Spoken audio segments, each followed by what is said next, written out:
कोई IAS officer नहीं थे मनमोहन सिंह जी, और श्रीमती इंदिरा गांधी और जवाहरलाल नेहरू के पीरियड में कई लोग ऐसे आए। फैसला वापस लेना पड़ा। कहाँ के मजबूर प्रधानमंत्री हैं आप। ऑर्केस्ट्रा टीम में जो लोग हैं वो क्या कहेंगे, साहब तेरे सुबह की जय, साहब तेरे शाम की जय, साहब तेरी जय जय जय। तेजस्वी यादव जी बहुत गरीबों के हितैषी हैं, दलितों के, कमजोर तबके के हितैषी हैं। राहुल गांधी जी को बधाई देती हूँ कि शाबाश, लड़ते रहो, तुम आगे बढ़ो, तुम्हारी एक ठोकर में 100 इनकलाब लेकर चल। बहुत अच्छी बात। Manmohan Singh revenue secretary, finance secretary सीधा बने थे, कहाँ से आए थे? कोई आईएएस आईपीएस थे क्या? फैसला आज का नहीं है, ये कांग्रेस पार्टी का पाप था। कांग्रेस पार्टी ने इसी तरह, याद कीजिए, एक देश के प्रधानमंत्री हुए मनमोहन सिंह जी, 1976 में फाइनेंस सेक्रेटरी इसी तरह बनाया था। कोई आईएएस ऑफिसर नहीं थे मनमोहन सिंह जी, और श्रीमती इंदिरा गांधी और जवाहरलाल नेहरू के पीरियड में कई लोग ऐसे आए थे। लेकिन मैं तो धन्यवाद देता हूं प्रधानमंत्री नरेंद्र मोदी जी को, जिन्होंने इस पर तुरंत कार्रवाई किया। विपक्ष कह रहा है कि हमारे दबाव की वजह से। अरे विपक्ष तो बाहर में बैठा है ना, जब वो सरकार में थे तो नहीं किए, ये हमारा कहना है। हमारा सीधा आरोप है कि कांग्रेस पार्टी जब सरकार में थी तो उन लोगों ने इस पूरे फॉर्मूले को अपनाते रहने का काम किया, लेकिन मोदी सरकार ने सभी का सम्मान करते हुए उसको रोकने का काम किया। और कुछ लोग कल बिहार बंद का या देश बंद का अपमान किए हैं। आप सोचिए कि जब देश के यशस्वी प्रधानमंत्री जी के कैबिनेट में ये तय हो गया कि हम जो एससी और एसटी वर्ग के जो सुप्रीम कोर्ट का एक आदेश आया उस पर कोई हम रिवीजन नहीं करेंगे, ये नियम पूरी तरह लागू रहेगा, तो बंद करने का क्या सवाल उठता?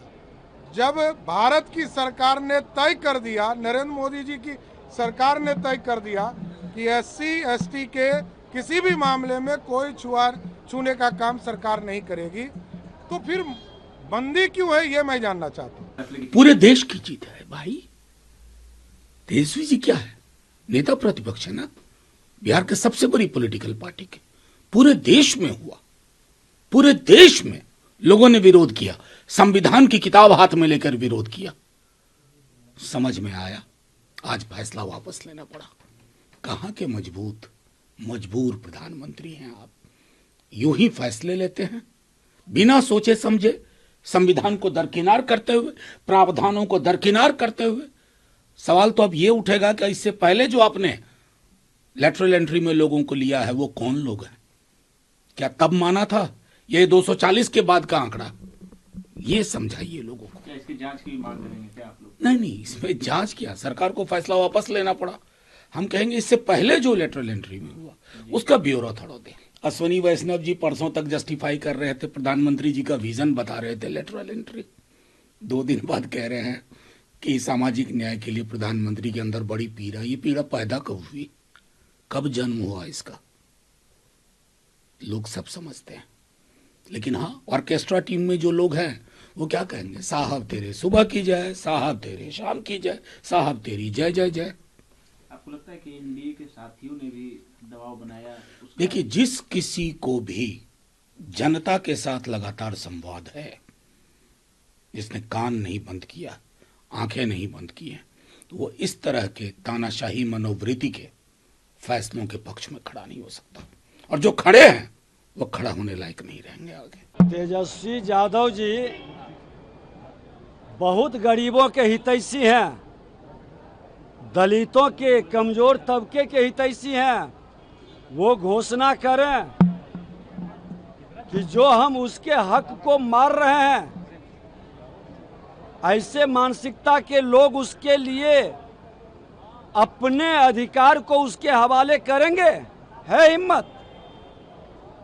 अरे वो भी देश के प्रधानमंत्री नरेंद्र मोदी जी और बिहार के मुख्यमंत्री नीतीश कुमार जी कमजोर तबका के, दलितों, शोषितों, गरीबों के हित में काम करते हैं। जो अपने पार्टी के अंदर दलितों को, गरीबों को बंधुआ मजदूर के तरह रखते हैं, वो आरक्षण की बात करने वाले बेईमानी कर रहे हैं। प्रधानमंत्री आदेश करते जाएंगे, विपक्ष में हमारा नेता राहुल गांधी बताते जाएंगे कि तुम्हारा गलतियां क्या है। इसके ऊपर तो बहुत लाद देते हैं। राहुल गांधी को जिस तरह सताना है, जिस तरह उनको बेइज्जती करना है, कहीं और बिठा दे, उनका घर निकाल दे, उनका पद निकाल दे, ये बहुत करे हैं।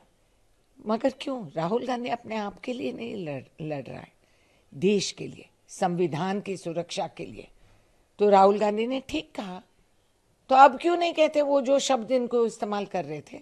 तब इनको हम क्या कहें? इनको कोई जानकारी है, समझ है? फर्जी डॉक्यूमेंट लेकर हम पढ़े लिखे बन गए तो बहुत मुश्किल होता है, क्योंकि ज्ञान रहना चाहिए, संविधान को समझना चाहिए, आपके रूह में वो रहना चाहिए जब आप इस पद पे आके बैठते हैं।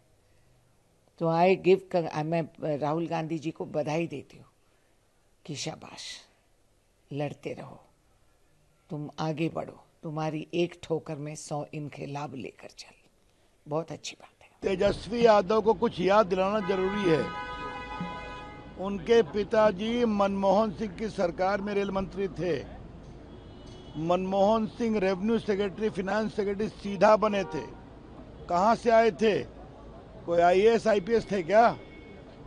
विजय केलकर बने वित्त सचिव, बाहर से आए थे ना।